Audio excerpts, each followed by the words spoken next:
warahmatullahi wabarakatuh. Kembali di podcast Ruang Tunggu, podcastnya Relawan Kesehatan Indonesia. Sudah hadir bersama kita Rizky Ramadan atau yang biasa dikenal dengan Keyboard. Nanti kita akan panggil dia Bang Keyboard aja biar lebih akrab.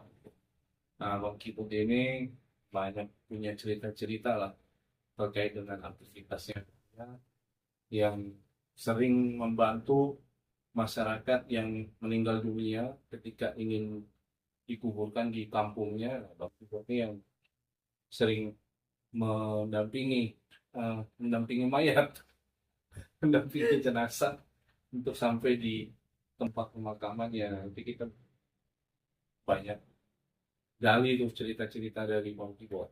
Tetap fokus di ruang tunggu. Kembali di podcast Ruang Tunggu, sudah hadir bersama kita Rizky Ramadan yang biasa dipanggil Bang Kibo. Selamat malam Bang Kibo. Malam. Sehat gak? Alhamdulillah sehat. Lagi sibuk apa Bang Kibo? Baru pulang dari Bali. Oh, habis ngapain? Syawal. Ngawal apa? Nanti. Wah, Harley Simpson apa Davidson? Oh, Bang Kibo boleh cerita nggak aktivitas sehari-harinya selain ada event-event? Paling bawa ambulans sih. Ambulan Jenazah. jenazah. Selebihnya ya udah sama gabung di rekan. Itu ambulan jenazah tuh gimana tuh maksudnya? Ambulans jenazah kayak misal dari ada yang kos nih di Jakarta, terus jenazahnya dan pihak keluarganya minta dikubur di kampung, kita bawa ke kampung almarhum. Itu mahal nggak sih? Kalau dibilang mahal sih enggak. Itu cuman berpatokan kayak bensin kurang lebih, tol kurang lebih sama driver. Jadi nggak komersil ya. Nah itu yang paling jauh kemana tuh? Paling jauh itu Sumatera, Bangka Belitung. Bangka Belitung. Bangka Belitung. Nyebrang berarti dong. Nah, Naik kapal laut berarti. iya. Nggak mabuk laut ke mayat itu. Wah, kurang tahu soalnya pas di kapal kita tinggal ke atas. Oh tinggal di atas, kesian banget jenazah sendiri. Enggak, keluarga pas kayak gitu. Nah itu apa? Pada saat melakukan pendampingan terhadap jenazah yang ingin dimakamkan di luar kota itu biasanya berapa orang tuh yang ikut damping? Biasanya itu kalau yang ikut tergantung dari pihak keluarga sih. Biasanya itu ada 3-4 orang. Kadang ada juga pihak keluarganya emang di kampung, tinggal jenazahnya doang yang kita antar. Itu yang paling banyak daerah mana ngantar? Jawa Tengah. Jawa Tengah. Jawa Tengah. Nah itu ada nggak pengalaman yang unik lah, kalau kita yang serem-serem lah di dalam mengantar jenazah itu? Nah itu dia, kalau pengalaman kayak gitu sih sebenarnya banyak sih. Cuman ya karena kita udah terbiasa, jadi udah. Ya, ntar kita banyak cerita lah soal itu. Nah Bang Kibot nih udah berkeluarga belum? Alhamdulillah udah. Punya anak berapa? Anak 3. Anak 3. Rajin juga ya. Iya. Target. Target. Itu gimana tuh ngatur waktunya buat keluarga, terus harus ngantar jenazah, masih juga sibuk juga di event-event. Kalau untuk ngatur itu kan kayak misalnya kita bawa ambulan itu atau kita gabung di rekan itu kan untuk sosial. Itu kita penebusan dosa lah di zaman dahulu ya kan. Nah, sekarang waktunya berbuat baik dan waktunya untuk kayak event itu kan waktunya mencari untuk keluarga. Itu anak gak nanyain kalau pas lagi ngantor keluar kota? Nah itu kadang kalau misalnya deket-deket itu anak atau istri suka ngikut. Jadi kayak dari pas lagi hamil istri itu suka ngikut. Jadi kayak udah gak kaget. Ngantar jenazah gitu? Iya. Jadi udah. Terus kalau nggak pulang apa kan misalnya jaraknya jauh kayak tadi ke Bangka Belitung, anak gak nanyain? Ya, paling video call sih setiap kayak misal berhenti kita video call, terus kita kasih silent buat yang di rumah biar tahu kita udah sampai di mana. Terus istri nggak keberatan tuh ngantar jenazah, terus sibuk juga ngadvokasi warga yang kesulitan di rumah sakit. Masih sejauh ini enggak, malah mendukung support dari keluarga itu kan kebanyakan kebantu juga dengan saya masuk di perawat kesehatan, kebantu juga. Jadi mereka ya support. Oke, teman-teman, itu tadi sekelumit lah tentang kesehariannya Bang Kiwot yang ternyata super sibuk juga tuh, mulai dari ngatur waktu itu keluarga, kerja juga di itu, terus nganter juga jenazah ke luar kota kalau pas lagi warga membutuhkan, terus masih juga harus mengadvokasi atau mendampingi warga di rumah sakit tuh ketika ada yang sakit. Nanti kita semakin dalam bicara sama Bang Kiwot. Oke, kita kembali di podcast Ruang Tunggu, podcastnya Rakyat Indonesia, masih bersama Bang Kiwot. Buat itu kan selain lu ngadvokasi warga yang kesulitan di rumah sakit, lu juga mendampingi warga yang kesulitan akses terhadap ambulan jenazah itu. Kita tahu bahwa ambulan jenazah itu di Jakarta itu sangat dibutuhkan gitu. Kita misalkan warga Jakarta yang meninggal dan inginnya dikuburkan di kampungnya gitu kan. Selama ini kan ambulan jenazah banyak yang komersil dan harganya sangat mahal.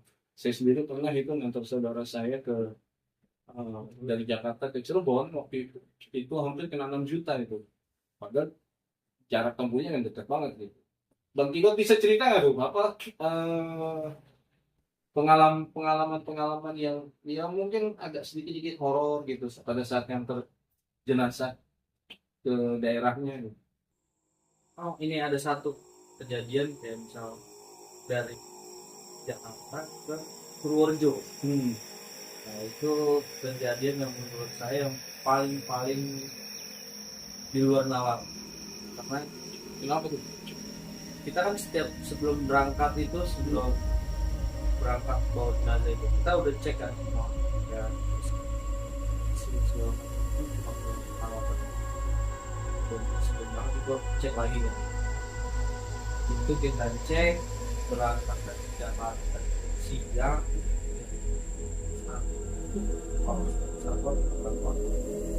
itu berjalan lancar. Tiba di mau keluar tol udah keluar tol Brebes masuk di ya itu temperatur mobil kita tuh panas naik bensinnya. Biasanya nggak pernah kayak gitu. Biasanya enggak. Dan di situ kita terpaksa sampai di bumi air lewat itu semuanya ke arah Cilacap gimana harus sampai Jombang ke selatan ya. Itu kita paksa di pertengahan karena kita kebanyakan berhenti untuk biar nggak panas di mesinnya.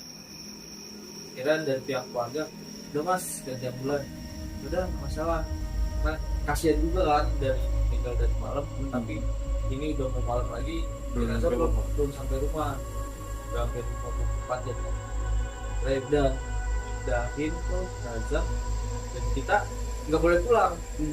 Tetap ngiringin juga. Enggak, jadi kita tuh nggak boleh pulang karena ada keluarga tetangga ini ikut sama kita karena mobil dari keluarga itu cuma satu. Ya berarti kan tetap ngiringin berarti sampai ke. Enggak, kita cuma kayak di pool bis mana gitu. Kita sambil cek lagi kenapa ini bisa sambil cari-cari bengkel. Nah, itu mobil jalan udah jenazah udah kita pindahin, mobil jalan. Nah kita dapat kabar sama yang tetangganya nih yang ikut kan punya kontaknya tuh saya, dia ngabarin mas sama mas bensinnya naik. Bener lu bener ini aja mau ganti lagi ya, itu yang kedua kan kira nggak bisa dipaksa tuh karena supirnya nggak mau maksa kan karena kalau gitu kan bisa fatal kan juga.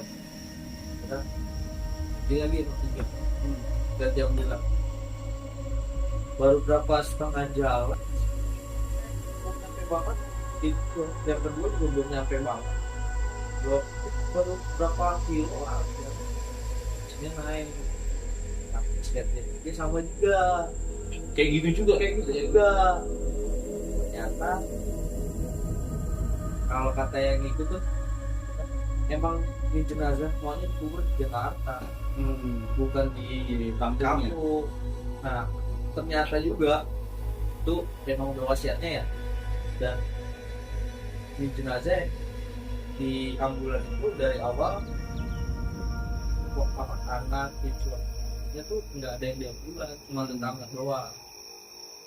Pas ganti ambulan yang ketiga nih, video call sama yang di kampung anaknya sekarang jadi megangin anda alhamdulillah tuh lancar.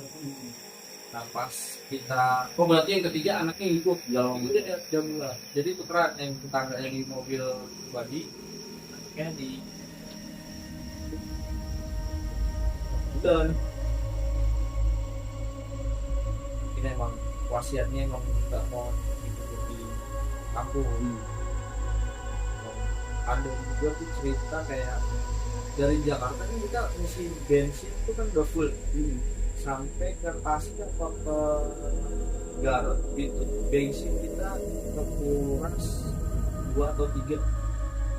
Nah itu kan lumayan kalau secara perbandingan bensin itu seharusnya lebih dari 2 atau 3 balok kan. Pulangnya saya isi lagi nih full, itu sampai Jakarta cuma 1 balok. Biasanya nggak gitu ya. Biasanya hemat gitu. Enggak, bukan hemat. Itu kan mobil udah 2 kali turun mesin. Itu kan seharusnya boros dong. Ini berangkat hemat, pulang lebih hemat. Berangkat hemat, pulang lebih hemat. Pulang lebih hemat. Dalam saya nanti bensin. Saya sambil cerita tuh sama yang ikut anaknya apa tetangga. Beda nih mas, bensin saya kiri. Nah biasanya ini kan mobil udah 2 kali turun mesin. Itu juga ya. Harusnya kan mungkin kalau dihitung-hitung per kilometer itu harusnya ngeluarin bensin berapa balok gitu. Iya. Almarhum sebelum meninggal mungkin rajin ibadah kali mas. Wah, tanya badannya kuat, sanggurannya kuat, apa segala macam. Berarti ini amal baik jenazah. Ada lagi nggak yang lebih? Kalau yang lebih nyentrik sih pernah tuh di salah satu alas di Masno Karang Jogja atau apa dulu.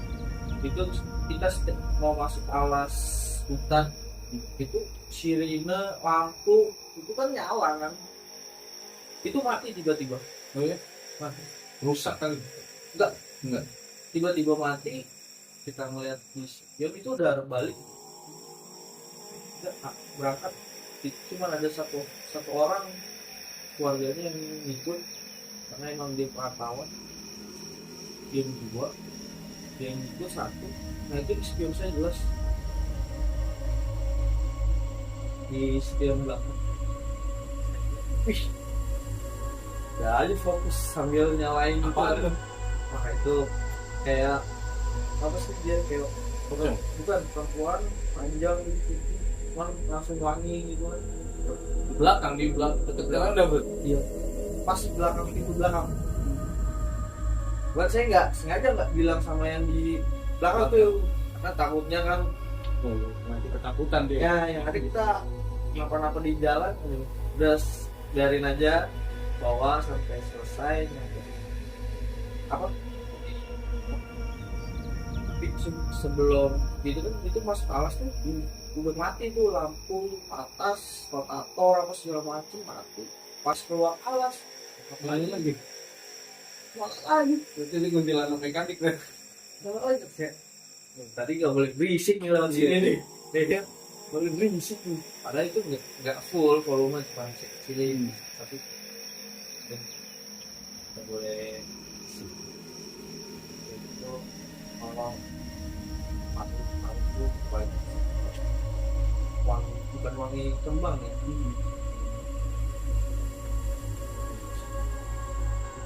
Pulangnya aman loh. Pulangnya pernah kesasar ya, Oh iya. kesasar. Padahal itu jalan kayak satu-satunya, tapi itu saya ngikutinnya kan emang jalan satu-satunya. Tapi saya nanya sama warga, salah mas, ini jalan buntu. 3 kali saya mau maghrib Balik-balik ke sini lagi. balik situ lagi. Gimana ya, mau maghrib kan udah emang jalan yang lewat gunung kan. Aduh, ya udah lah, kita berhenti, kita sholat dulu. Kita sholat, kita jalan lagi, kita sampai jalan kayak kena setan kayak Oke, Oke teman-teman, tadi ceritanya cukup inilah ya, menarik dan bikin merinding juga tadi, apalagi apa banyak banyak kejanggalan lah dari persoalan apa suhu temperatur mobil mesinnya naik, terus apalagi tuh bensin tiba-tiba jadi hemat, terus tambah lagi melihat sosok yang di belakang pintu mobil ambulan jenazah. Nah, memang harus punya keberanian tersendiri untuk ngantar jenazah itu ke luar kota, apalagi kan berjam-jam, kadang nemuin malam juga gitu kan. Kalau saya secara pribadi masih belum siap itu, karena pernah sih waktu itu ngantar temen juga meninggal ke Semarang itu, di tengah hutan berhenti mogok atau apa lah, pokoknya saya lihat di seberang ada warung kopi, saya mendingan ke warung kopi daripada nemenin supirnya betulin mobil karena ada mayat di dalam. Masih di ruang tunggu podcastnya Rekan Indonesia bersama Bang Kibot. Bang Kibot, bisa cerita nggak pertama kali gabung di Rekan? pertama kali gabung di rekan itu di lintas ojol. Saya rekan ya, lintas ojol Tahun 2000 berapa tuh? 18. 18 18. Pertama kali itu ketemu sama salah satu WRC dulu kan, zamannya WRC tuh, atau sampai sekarang kan masih WRC. Ketemu sama salah satu anggota rekan, dia tuh sosialisasi tuh, saya pikir mana ada sih zaman sekarang yang mau membantu kayak gitu selain ojol kan. Oh enggak bang, ini gini kok. Yaudah kalau nggak percaya saya masukin grup. Ya udah kalau salah pasti masukin di grup itu. Saya lihat tuh kok selalu berhasil nih, setiap ada laporan selalu berhasil. Nah, selang berapa lama saya pelajarin, saya ikutlah gabung sama yang di kantor di belakang wali kota. Dulu ketuanya rekan ojol itu Bu Regi, mainlah ke kantornya. Di situ sambil belajar itu lah. Seminggu saya nggak pulang tuh, saking mau pengen tahunya rekan tuh kan. Nah, udah seminggu saya belajar di situ, dikasih tahu lah, langsung dilepas untuk advokasi pertama kali di Bogor, Louis Liang. Nah itu masih minim pengetahuan rekan atau masih minim pengetahuan advokasi, langsung diterjunin ke Bogor.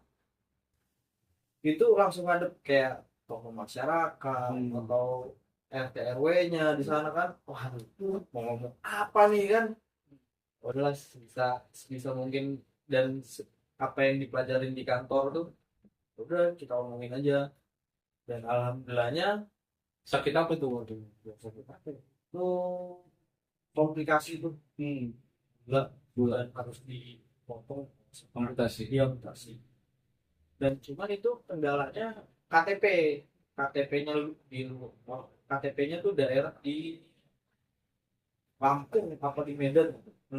Sumatera lah ya. Ya, akhirnya kita koordinasi dengan Tung dan ketua dia, kira bisa, alhamdulillah berhasil.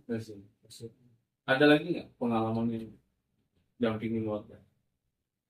Kalau ada itu yang menurut saya sih kisah yang paling gimana ya, kocak sih itu menurut saya. Kocaknya kenapa? Kocaknya itu semua orang tuh nilai kayak misal apa ngeliat dari luarnya. Penampilan awal lah Ya, gimana tuh ceritanya? nah itu pas pas saya udah gabung di rekan di KPN di Jakarta Pusat, itu kebetulan saya ditelepon jam 12 malam ya kalau nggak salah, 12 sampai setengah satu. Telepon kan sama ketum, buat lagi mana di rumah tuh, ini ada laporan nih warga gini. Siap meluncur ya kan, datanglah kita ke Cipto berdua tuh sama teman. Datang emang pakaian ya nggak formal kan, cuman ya celana panjang jaket, cuman pakai seragam. Datang di Cipto di rumah singgah, ketemu sama Mbak Dian, wakil apa staf susnya wakil gubernur Sandiaga Uno. Datang salaman, lah kita nggak disambut dengan gimana gitu kan. Ya, disambut ramah lah ya. Iya. Lah kok ini yang datang anak kecil, pakaiannya compang-camping. Waduh. Saya pikir ini kan tujuannya kan buat ngebantu warga Iya. kan. Bukannya ngelihat dari penampilan kitanya kan. Ya, itu masalah penampilan nggak usah dibahas loh, Mbak. Saya boleh lihat keadaan warganya nggak? Oh boleh Mas. Naiklah ke atas ke lantai 3. Saya lihat emang keadaannya emang udah dari tumor kecil itu 1 bulan ya kalau nggak salah, 1 bulan apa hampir setahun tuh, dari tumor kecil sampai tumor ganas, udah napas juga udah dari leher pakai gimpa, udah nggak bisa, udah ya emang 50-50 kalau kata dokter. Tapi pas dia periksa tuh dari pagi sampai pas saya datang, itu kata dokternya emang ini nggak apa-apa, ini nggak ada yang harus ditindak. Saya datang kayak gitu ngomong kayak gitu, Pak, mungkin ini nggak harus ditindak kan, orang udah payah. Yaudah karena kita ya coba Mbak bawa dulu di IGD periksa, saya tunggu di sini. Oh ya udah Mas, kita bawalah dari lantai 3 ke bawah, dimasukin mobil, dia bawa ke IGD. Harusnya. Ya kita tunggu di kantin ngopi, baru pesen kopi belum ada berapa lama Makson. Mas nggak bisa Mas. Kok nggak bisa? Ditolak berarti. Ditolak. Padahal statusnya stafsus wakil gubernur. Wah nggak bisa. Apalagi saya nih kan udah CPR duluan nih. Ya udahlah, cobalah. Bismillah ya Mbak. Pakai sweater. Ya Mbak ngikutin tuh iring-iringan sampai masuk depan IGD. Masuk itu security, perawat jaga, dokter jaga itu langsung sigap bawa bangsal ya. Langsung diobservasi, langsung dimasukin ke IGD. Dan saya bilang sama Mbak Diana, Mbak kok sama saya bisa, Terus dia sama Mbak gak bisa? Biar jabatan gue buat saya. Tawa. Mbak lain kali kalau ada ini jangan lihat apa penampilan ya. penampilan, kan belum tentu penampilan itu gimana kan. Ya, itu sama tuh, saya juga pernah gitu datang di parkiran motor ketemu keluarga pasien, langsung diteriakin saya, kok kamu pakai motor ya? Emang bisa ya kalau pakai motor ngurus-ngurus orang yang sakit gini di rumah sakit? Ya udahlah, namanya juga celotehan warga gitu kan, ya kita telan aja kan, tapi yang penting kan kita bantu dengan sungguh-sungguh kan, gitu. Nah itu pengalaman yang menarik lah dari Bang Tigo gitu. Ya, tentu juga teman-teman pasti juga pernah ngalamin tuh yang hal-hal yang sama gitu kan. Boleh nanti diceritakan di podcast kita tuh, agar semua teman-teman bisa mendengar dan berbagi pengalaman gitu kan. Dan itu penting buat teman-teman semua agar ada keberanian gitu. Bang Kiboti juga dulu nggak paham apa-apa, nggak tahu undang-undang, nggak tahu regulasi, macam. Yang penting niatnya bantu orang aja udah. Orang kalau udah sakit pokoknya harus perawat dimasukkan ke rumah sakit harus ditanganin gitu agar segera diobatin. Tapi berjalannya dengan waktu kan banyak belajar kalau undang-undang regulasi segala macam. Nah, Bang Kibot ini selalu selalu ready lah kalau misalnya ada warga yang membutuhkan pendampingan terhadap jenazah yang ingin dimakamkan, karena Bang Kibot ini pun juga bisa mengendarai ambulan, dan silakan aja kalau misalnya ada teman-teman yang suatu saat membutuhkan jasa ambulan jenazah yang terjangkau lah, masih terjangkau karena sifatnya tidak komersil, bisa menghubungi Bang Kibot di nomor berapa HP ini? Sebutin. Iya. 0855 9134 2735. Tuh, dicatat ya teman-teman. Dan nanti kalau butuh bisa menghubungi Bang Kibot. Nah, Bang Kibot ini kan ada nggak kira-kira yang jadi harapan lah dari Bang Kibot terkait dengan kerja-kerja pengadvokasian atau pendampingan baik kepada warga yang sakit ataupun kepada warga yang membutuhkan jasa ambulan mobil jenazah. Sebenarnya kerjanya